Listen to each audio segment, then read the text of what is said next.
നമസ്കാരം. 24 റൗണ്ടപ്പിലേക്ക് എല്ലാ പ്രേക്ഷകർക്കും സ്വാഗതം. ഞാൻ പ്രജിൻ സി കണ്ണൻ. നോക്കാം വിശദമായ റിപ്പോർട്ടുകൾ. മാസപ്പടി കേസിൽ കുറ്റപത്രം സമർപ്പിച്ചതോടെ തുടർ നടപടികളിലേക്ക് കടന്ന് SFIO. വീണ ഉൾപ്പെടെയുള്ളവർക്ക് SFIO ഉടൻ സമൻസ് അയക്കും. അതേസമയം ഷെഡ്യൂൾഡ് ഓഫൻസ് വന്നതോടെ EDയും കേസിൽ അന്വേഷണം തുടങ്ങി. മുഖ്യമന്ത്രിയുടെ മകൾ അനധികൃതമായി പണം കൈപ്പറ്റിയത് കൃത്യമായി രേഖപ്പെടുത്തിയിട്ടുണ്ടെന്ന് കേസിലെ പരാതിക്കാരൻ ഷോൺ ജോർജ് 24നോട് പറഞ്ഞു. മാസപ്പടി കേസിൽ കുറ്റപത്രം സമർപ്പിച്ചതോടെ അടുത്ത നടപടിയിലേക്ക് കടക്കുകയാണ് കേന്ദ്ര കോർപ്പറേറ്റ് കാര്യ മന്ത്രാലയത്തിന്റെ കീഴിലുള്ള serious fraud investigation office. Veena Vijayan ഉൾപ്പെടെയുള്ളവർക്ക് summons അയക്കുകയാണ് ആദ്യ നടപടി. കുറ്റപത്രം 3 മാസം മുൻപ് തയ്യാറായിരുന്നതായാണ് വിവരം. ഡൽഹി ഹൈക്കോടതിയിലെ കേസ് നടക്കുമ്പോൾ തന്നെ പ്രോസിക്യൂഷൻ അനുമതിക്കായി റിപ്പോർട്ട് കേന്ദ്ര കോർപ്പറേറ്റ് കാര്യ മന്ത്രാലയത്തിന് SFIO സമർപ്പിച്ചിരുന്നു. കേന്ദ്ര കോർപ്പറേറ്റ് കാര്യ മന്ത്രാലയം പച്ചക്കൊടി കാട്ടുകയും ഡൽഹി ഹൈക്കോടതി സ്റ്റേ ആവശ്യം തള്ളുകയും ചെയ്തതോടെ നടപടികൾ വേഗത്തിലാക്കുകയായിരുന്നു. ഷെഡ്യൂൾഡ് ഓഫൻസ് വന്നതോടെ തങ്ങൾ രജിസ്റ്റർ ചെയ്ത കേസിൽ ED അന്വേഷണം ആരംഭിച്ചു. SFIOയിൽ നിന്നും കേസുമായി ബന്ധപ്പെട്ട വിശദാംശങ്ങൾ ED തേടിയിട്ടുണ്ട്. പ്രതികളെ EDയും വൈകാതെ സമൻസ് നൽകി വിളിച്ചുവരുത്തും. ഇതിനിടെ SFIO കുറ്റപത്രം റദ്ദാക്കാൻ വീണയടക്കമുള്ള പ്രതികൾ കോടതിയെ സമീപിക്കാനും സാധ്യതകളേറെയാണ്. 24 തിരുവനന്തപുരം.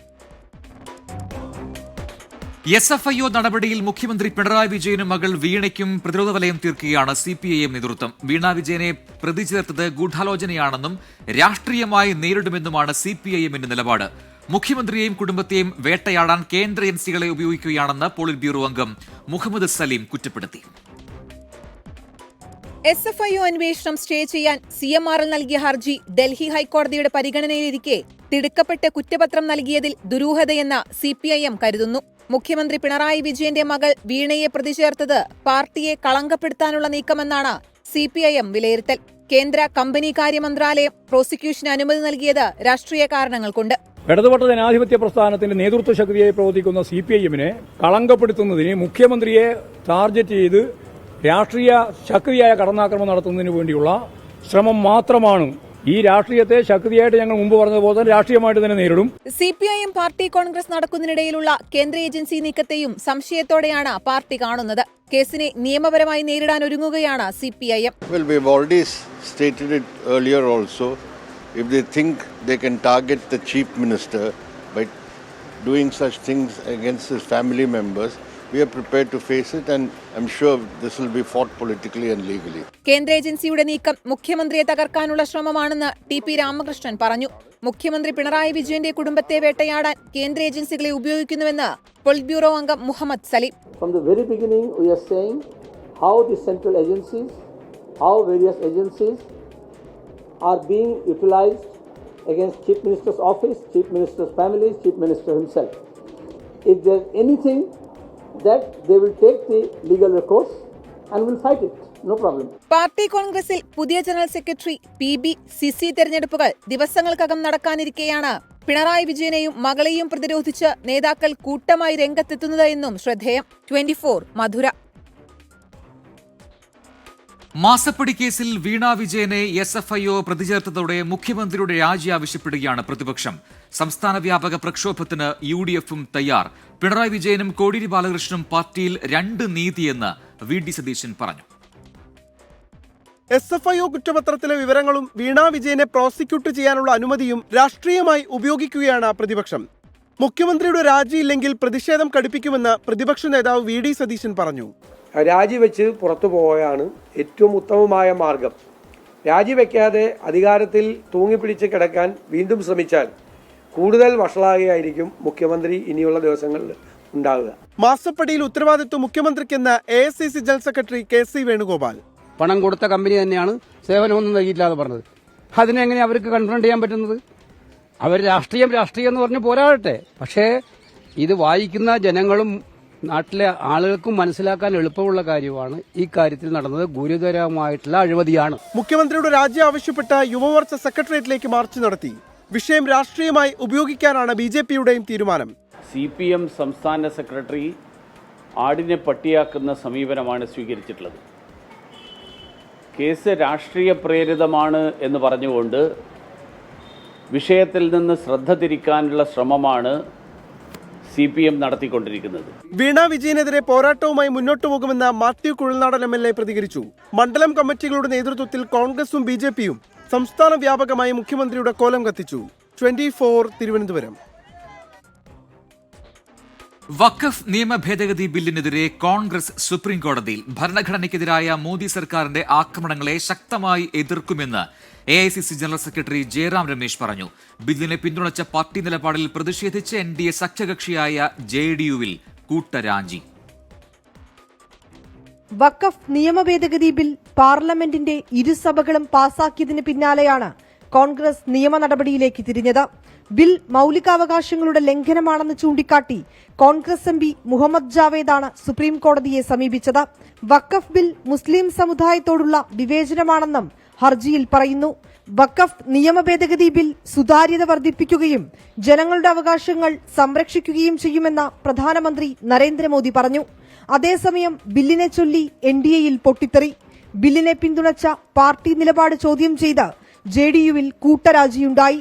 വഖഫ് ബില്ലിന്മേൽ വിശദമായ ചർച്ചകളാണ് നടന്നതെന്നും എന്നിട്ടും പ്രതിപക്ഷം ആരോപണം ഉന്നയിക്കുകയാണെന്നും കേന്ദ്രമന്ത്രി കിരൺ റിജിജു ലോക്സഭയിൽ ആവർത്തിച്ചു. വിനീത VG 24 ഡൽഹി. വഖഫ് നിയമ ഭേദഗതി ബിൽ പാർലമെന്റ് പാസാക്കിയതിന് പിന്നാലെ മുനമ്പത്ത് നാടകീയ നീക്കങ്ങൾ. ബില്ലിനെതിരായ നിയമസഭയുടെ പ്രമേയം BJP പ്രവർത്തകർ പ്രതീകാത്മകമായി കടലിലൊഴുക്കി പ്രതിഷേധിച്ചു. ആവശ്യമെങ്കിൽ മുനമ്പത്ത് ഭൂമി ഏറ്റെടുക്കാൻ നിയമനിർമ്മാണം നടത്താനാകുമെന്ന് സർക്കാർ ഹൈക്കോടതിയിൽ.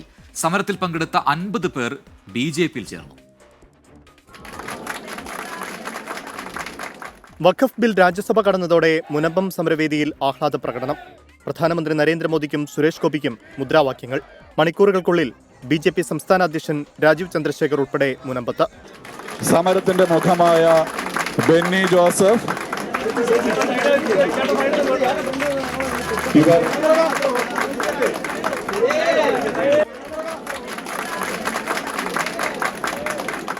നമ്മുടെ നരേന്ദ്രമോദിജി സർക്കാരും പാർലമെന്റായ ലോക്സഭയും രാജ്യസഭയിലും ഇന്നലെ മിഞ്ഞാന്നും ഈ വളരെ പ്രധാനപ്പെട്ട വളരെ ഗൗരവമായ ഒരു ബില്ല് വഖഫ് അമെൻമെന്റ് ബിൽ പാസ്സായി. ഇന്ന് മുതൽ അത് ലോ ആവുന്നു. മുനമ്പം സമരത്തിന്റെ ഭാഗമായ 50ഓളം പേർ BJP-യിൽ അംഗത്വമെടുത്തു. പിന്നാലെ വഖഫ് നിയമ ഭേദഗതി ബില്ലിനെതിരെ നിയമസഭ പാസാക്കിയ പ്രമേയം പ്രതീകാത്മകമായി BJP പ്രവർത്തകർ കടലിൽ താഴ്ത്തി.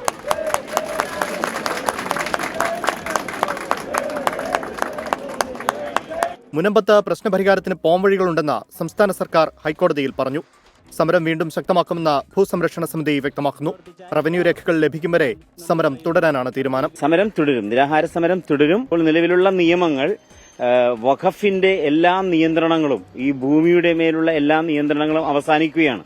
അതുകൊണ്ട് ഞങ്ങൾക്ക് അടിയന്തിരമായി ഗവൺമെന്റ് റവന്യൂ രേഖകൾ, റവന്യൂ രജിസ്റ്ററിൽ നിന്നും ഞങ്ങളുടെ തിരിച്ചു തരണം റവന്യൂ രേഖകളെല്ലാം തന്നെ. അതേസമയം മുനമ്പത്തെ ജുഡീഷ്യൽ കമ്മീഷനെ റദ്ദാക്കിയ സിംഗിൾ ബെഞ്ച് ഉത്തരവിനെതിരെ സർക്കാർ നൽകിയ അപ്പീലിൽ ഡിവിഷൻ ബെഞ്ച് തിങ്കളാഴ്ച ഇടക്കാല വിധി പറയും.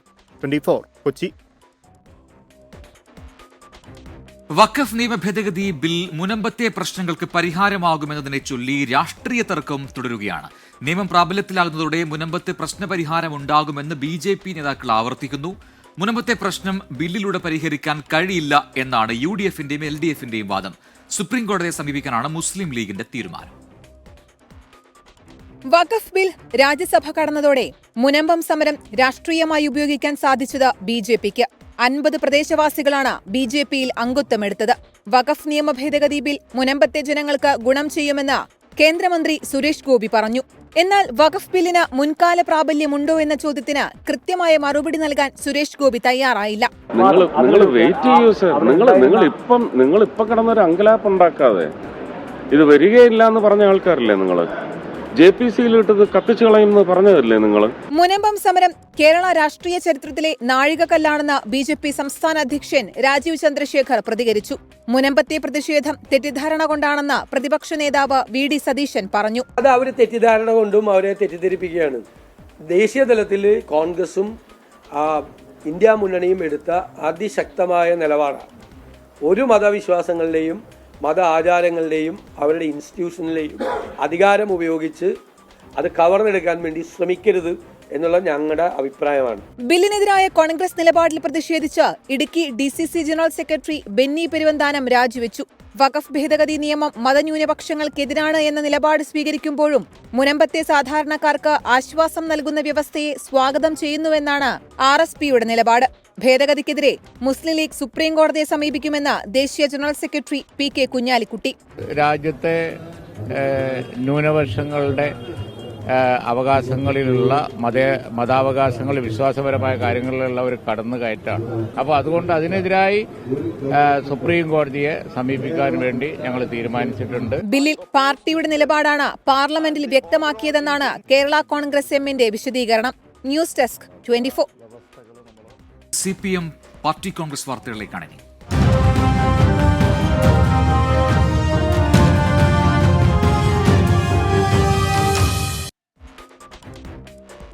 കേന്ദ്ര സർക്കാരിനെ നവഫാസിസ്റ്റ് എന്ന് വിശേഷിപ്പിക്കുന്ന കരട് രാഷ്ട്രീയ പ്രമേയം CPM പാർട്ടി കോൺഗ്രസ് ഐക്യകണ്ഠേന അംഗീകരിച്ചു. സ്വകാര്യ സർവകലാശാലയ്ക്കും പ്രകാശ് കാരാട്ട് അവതരിപ്പിച്ച രാഷ്ട്രീയ പ്രമേയം അംഗീകാരം നൽകി. പലസ്തീൻ ജനതയ്ക്ക് ഐക്യദാർഢ്യം പ്രകടിപ്പിച്ച് പ്രതിനിധികൾ കഫിയ അണിഞ്ഞ് മുദ്രാവാക്യം മുഴക്കി. കേരള സർക്കാർ രാജ്യത്ത് ഒരു ബദലാണെന്ന് പാർട്ടി കോൺഗ്രസ് പ്രമേയത്തിലൂടെ വ്യക്തമാക്കി. കരട് രാഷ്ട്രീയ പ്രമേയത്തിൽ 11 മണിക്കൂർ നീണ്ടുനിന്ന ചർച്ചയ്ക്ക് polit bureau coordinator Prakash Karat മറുപടി പറഞ്ഞു. കേന്ദ്ര സർക്കാർ നവഫാസിസ്റ്റ് തന്നെയെന്ന് പാർട്ടി കോൺഗ്രസ് അംഗീകരിച്ച രാഷ്ട്രീയ പ്രമേയത്തിൽ ആവർത്തിക്കുന്നുണ്ട്. സ്വകാര്യ സർവകലാശാലയ്ക്ക് അനുമതി നൽകാനുള്ള കേരള നിലപാടിന് പാർട്ടി കോൺഗ്രസിൽ അംഗീകാരം ലഭിച്ചു. സംവരണ തത്വങ്ങൾ ഉൾപ്പെടെ പാലിക്കപ്പെടുമെന്നും സ്വകാര്യ സർവകലാശാലയിൽ വിദ്യാർത്ഥി യൂണിയനുകൾ ഉണ്ടാകുമെന്നും മറുപടി പ്രസംഗത്തിൽ പ്രകാശ് കാരാട്ട് വ്യക്തമാക്കി. വിദ്യാർത്ഥികളുടെ പുറത്തേക്കുള്ള ഒഴുക്ക് തടയുകയാണ് ലക്ഷ്യമെന്നാണ് വിശദീകരണം. ഗസയിലെ ഇസ്രയേൽ വംശഹത്യയെ അപലപിച്ചുകൊണ്ടുള്ള പ്രമേയം പാർട്ടി കോൺഗ്രസ് ഏകകണ്ഠേന പാസാക്കി.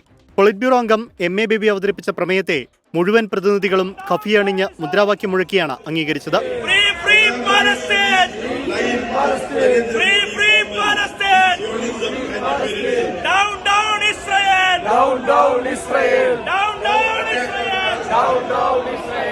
PB അംഗം BV രാഘവലു പാർട്ടി കോൺഗ്രസിൽ സംഘടനാ റിപ്പോർട്ട് അവതരിപ്പിച്ചു. നാളെ നടക്കുന്ന പൊതുചർച്ചയിൽ കേരളത്തിൽ നിന്നും PK Biju, doctor R Bindu, PM Muhammad Riyas എന്നിവർ സംസാരിക്കും. കേരളം മാതൃകയാക്കിയുള്ള രാജ്യവ്യാപക പ്രചരണത്തിനാണ് പാർട്ടി കോൺഗ്രസിലെ രാഷ്ട്രീയ പ്രമേയം ആഹ്വാനം ചെയ്യുന്നത്. കേരളത്തിൽ തുടർ ഭരണം തന്നെയാണ് പാർട്ടി ലക്ഷ്യം വയ്ക്കുന്നത്. പാർട്ടി കോൺഗ്രസ് വേദിയിൽ നിന്നും ജിജീന്ദ്രനൊപ്പം Balram Nedungadi, 24. CPM general secretary സ്ഥാനത്തേക്ക് MA ബേബിക്ക് സാധ്യതയേറി. MA ബേബിയെ കൂടാതെ BV രാഘവലു, അശോക് ധാവ്ലെ, മുഹമ്മദ് സലീം എന്നിവരാണ് ജനറൽ സെക്രട്ടറി സ്ഥാനത്തേക്ക് പരിഗണിക്കപ്പെടുന്നത്. അവസാന മണിക്കൂറുകളിൽ അട്ടിമറി ഉണ്ടായില്ലെങ്കിൽ MA ബേബി പാർട്ടിയുടെ തലപ്പത്തേക്കെത്തും. എന്നാൽ ജനറൽ സെക്രട്ടറിയെ സംബന്ധിച്ച് പ്രചരിക്കുന്നത് അഭ്യൂഹങ്ങൾ മാത്രമെന്നാണ് മുഹമ്മദ് സലീമിന്റെ പ്രതികരണം. സീതാറാം യെച്ചൂരിയുടെ അപ്രതീക്ഷിത നിര്യാണത്തിന് പിന്നാലെ തന്നെ അദ്ദേഹത്തിന്റെ പകരക്കാരനായിരുന്ന ചർച്ചകൾ CPIM-ൽ തുടങ്ങിയിരുന്നു. ബൃന്ദ കാരാട്ടിന് പ്രായപരിധിയിൽ ഇളവ് നൽകി ജനറൽ സെക്രട്ടറി സ്ഥാനത്തേക്ക് കൊണ്ടുവരണമെന്ന അഭിപ്രായത്തിനായിരുന്നു ആദ്യഘട്ടത്തിൽ മുൻതൂക്കം. എന്നാൽ ബൃന്ദ കാരാട്ടും നേതൃത്വവും അതിൽ താൽപര്യം കാട്ടിയില്ല. ബൃന്ദ കാരാട്ട് അടുത്ത ജനറൽ സെക്രട്ടറി ആകുമെന്ന സൂചനകൾ പോലും ഒഴിവാക്കാനാണ് അവരെ PB കോർഡിനേറ്റർ ആക്കാതിരുന്നത്. മഹാരാഷ്ട്രയിലെ കർഷക സമരങ്ങളിലൂടെ ശ്രദ്ധേയനായ അശോക് ധാവ്ലെയെ ജനറൽ സെക്രട്ടറി ആക്കുന്നതിന്റെ സാധ്യതകളും CPIM പരിശോധിച്ചിരുന്നു. എന്നാൽ മഹാരാഷ്ട്രയിൽ കർഷക മുന്നേറ്റങ്ങൾക്ക് നേതൃത്വം നൽകുന്ന ധാവ്ലെ അവിടെ തുടരുന്നതാണ് ഗുണകരമെന്ന വിലയിരുത്തൽ അതും മാറ്റിവെച്ചു. പ്രായപരിധിയിൽ ഒഴിയുന്നവരെ മാറ്റി നിർത്തിയാൽ പോളിറ്റ് ബ്യൂറോയിലെ ഏറ്റവും സീനിയർ നേതാവാണ് BV രാഘവലു. എന്നാൽ ആന്ധ്രയിലെ ചാനൽ കൈമാറ്റം ഉൾപ്പെടെയുള്ള ആരോപണങ്ങൾ രാഘവലുവിന് തിരിച്ചടിയാണ്. ഒരു ഘട്ടത്തിൽ PB അംഗത്വം രാജിവെച്ചതും രാഘവലുവിന് തടസ്സമായി മാറി. ബംഗാൾ ഘടകത്തിലും BV രാഘവലുവിനോട് മമതയില്ല. ബംഗാൾ സംസ്ഥാന സെക്രട്ടറി മുഹമ്മദ് സലീമാണ് ജനറൽ സെക്രട്ടറി സ്ഥാനത്തേക്ക് പരിഗണിക്കപ്പെടുന്ന മറ്റൊരാൾ. എന്നാൽ മുഹമ്മദ് സലീമിനെ ഡൽഹിക്ക് കൊണ്ടുവരുന്നത് തിരിച്ചുവരവിന് കഠിന ശ്രമം നടത്തുന്ന ബംഗാളിൽ തിരിച്ചടിയുണ്ടാക്കുമെന്നാണ് നേതൃത്വം കാണുന്നത്. അതോടെ മുഹമ്മദ് സലീമിന്റെ വഴിയും അടഞ്ഞു. Last day the central committee will be elected. Once the central committee will be elected, the central committee will elect in turn the general secretary. By that time I don't think you should have any gossip. ഇതോടെയാണ് സ്വാഭാവിക സാധ്യതയായി കേരളത്തിൽ നിന്നുള്ള MA baby മാറുന്നത്. കേന്ദ്ര secretary അംഗമായ കാലം മുതൽ ഡൽഹിയിൽ പ്രവർത്തിച്ച് പരിചയമുള്ള MA ബേബി പോളിറ്റ് ബ്യൂറോയിലും സീനിയറാണ്. രാജ്യത്തെ ഏറ്റവും വലിയ പാർട്ടി ഘടകമായ കേരളത്തിന്റെ പിന്തുണ MA ബേബിയുടെ സാധ്യതകൾ വർദ്ധിപ്പിക്കുന്നു. പാർട്ടി കോൺഗ്രസിലെ കേരള പ്രതിനിധികൾ ബേബി ജനറൽ സെക്രട്ടറി ആകണമെന്ന വികാരത്തിലാണ്. എന്നാൽ കേരളത്തിലെ പാർട്ടിയുടെ അവസാന വാക്കായ മുഖ്യമന്ത്രി പിണറായി വിജയൻ ഇതുവരെ മനസ്സ് തുറന്നിട്ടില്ല. ഇതുമാത്രമാണ് MA ബേബിയുടെ സാധ്യതകൾക്ക് മുന്നിലുള്ള ആശങ്ക. പിണറായി വിജയൻ പിന്തുണച്ചാൽ MA ബേബി ഉറപ്പായും ജനറൽ സെക്രട്ടറിയാകും. പിണറായി പിന്തുണച്ചില്ലെങ്കിൽ കേരള പാർട്ടിയിൽ അത് വലിയ ഭിന്നതയ്ക്ക് വഴിവെക്കുകയും ചെയ്യും. മധുരയിൽ നിന്ന് R ശ്രീജിത്ത്, 24. ദേവികുളം മുൻ MLA-യും CPIM നേതാവുമായിരുന്ന S Rajendran NDA ഘടകകക്ഷിയായ RPI അത്താവല വിഭാഗത്തിന്റെ ഭാഗമാകും. രാജേന്ദ്രന്റെ പദവി സംബന്ധിച്ച പ്രഖ്യാപനം ഉടനുണ്ടാകുമെന്ന് RPI ചെയർമാനും കേന്ദ്രമന്ത്രിയുമായ രാംദാസ് അത്താവലെ 24-നോട് പറഞ്ഞു. NDA മുന്നണിയുടെ ഭാഗമായ Republican party of India Athawale വിഭാഗത്തിലേക്കാണ് എസ് രാജേന്ദ്രൻ എത്തുന്നത്. കൊച്ചിയിലെ സ്വകാര്യ ഹോട്ടലിൽ വെച്ച് രാംദാസ് അത്താവാലെയും എസ് രാജേന്ദ്രനും തമ്മിൽ ചർച്ച നടത്തിയെന്നാണ് വിവരം.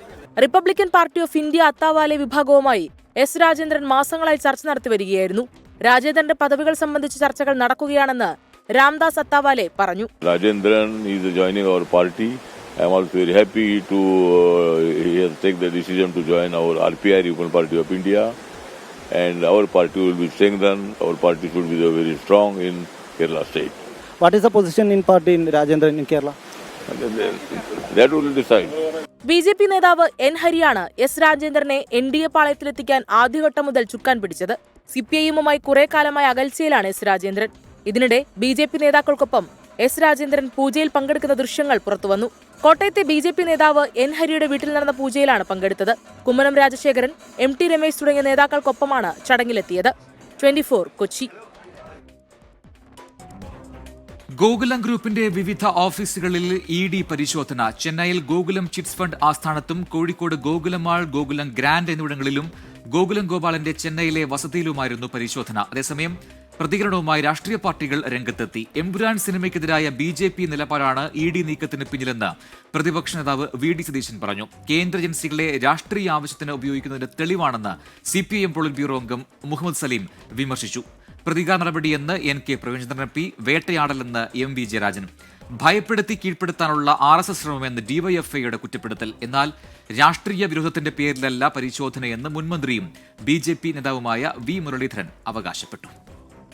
അതിപ്പോൾ ആ സിനിമ കൊണ്ടുവന്നാണെന്നാണെന്ന് എല്ലാവർക്കും അറിയാമല്ലോ. മറ്റേ ഭക്ഷണം കഴിക്കുന്ന എല്ലാവർക്കും, ചോറ് വാരി കഴിക്കുന്ന എല്ലാവർക്കും അറിയാമല്ലോ. ഇപ്പോൾ ഗോപാലിന് വീട്ടിൽ ED കയറാനുള്ള കാര്യം എല്ലാവർക്കും അറിയാമല്ലോ. എല്ലാവർക്കും അറിയാതെ. I was saying that how the agencies, now you have added not only the central agencies but some of the state agencies, the state government run by the BJP, they use it for political purpose. Now the producers of the film are being targeted. Empuraan സിനിമയുടെ നിർമ്മാണവുമായി ബന്ധപ്പെട്ട് ആ cinema പ്രദർശനം ആരംഭിച്ച് 2 ആഴ്ചക്കുള്ളിൽ നിർമ്മാതാവായിട്ടുള്ള ശ്രീ ഗോകുലം ഗോപാലന്റെ ഓഫീസുകളും സ്ഥാപനങ്ങളും raid ചെയ്യുക എന്ന് പറഞ്ഞാൽ BJP മുന്നോട്ട് വെക്കുന്ന പകപോക്കൽ രാഷ്ട്രീയമാണ്. എമ്പുരാന്റെ വിവിധ ഭാഗങ്ങൾ അതിൽ നിന്ന് നീക്കം ചെയ്യാൻ വേണ്ടി അണിയറ പ്രവർത്തകരെ നിർബന്ധിക്കും വിധത്തിലുള്ള സംഘപരിവാർ നേതാക്കളടക്കമുള്ളവരുടെ നേതൃത്വത്തിൽ നടത്തിയ വ്യക്തിഹത്യകൾ, അതിൻ്റെ കൂടി ഭാഗമാണ് നിർമ്മാതാവിന് നേരെ നടന്ന ED പരിശോധന. എമ്പുരാൻ സിനിമയ്ക്കെതിരായി ആ സിനിമയുടെ നിർമ്മാതാവിനെ ഭയപ്പെടുത്തി കീഴ്പ്പെടുത്താൻ വേണ്ടി EDയെ അന്വേഷണ സംവിധാനത്തെല്ലാം അവർ ദുരുപയോഗിക്കുകയാണ്. എമ്പുരാൻ സിനിമയുടെ പ്രൊഡ്യൂസറുടെ സ്ഥാപനങ്ങളിലേക്കൊക്കെ റെയ്ഡ് നടക്കുക. ഇതെന്താ വടക്കേ ഇന്ത്യയാണെന്ന് ഇവർ കരുതിയത്? ഇതെന്താ വെള്ളരിക്കാപട്ടണമോ? ആ ഏജൻസികൾ ഒരു തരത്തിലുള്ള രാഷ്ട്രീയ താല്പര്യങ്ങളോടുകൂടിയുമല്ല പ്രവർത്തിക്കുക.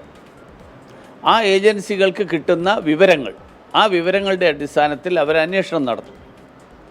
ആ അന്വേഷണത്തിൽ നിയമപരമായിട്ട് നടപടിയെടുക്കാൻ ഉതകുന്ന യാതൊന്നുമില്ലെങ്കിൽ ആരും പേടിക്കേണ്ട ആവശ്യമില്ല.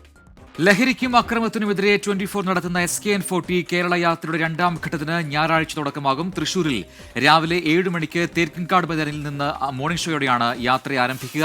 വടക്കൻ കേരളത്തിലും ലഹരിവിരുദ്ധ സന്ദേശം എത്തിച്ച് യാത്ര ഈ മാസം 20-ന് കോഴിക്കോട് ബീച്ചിൽ ഉച്ചകഴിഞ്ഞ് 4 മണിക്ക് മഹാസമ്മേളനത്തോടെ സമാപിക്കും.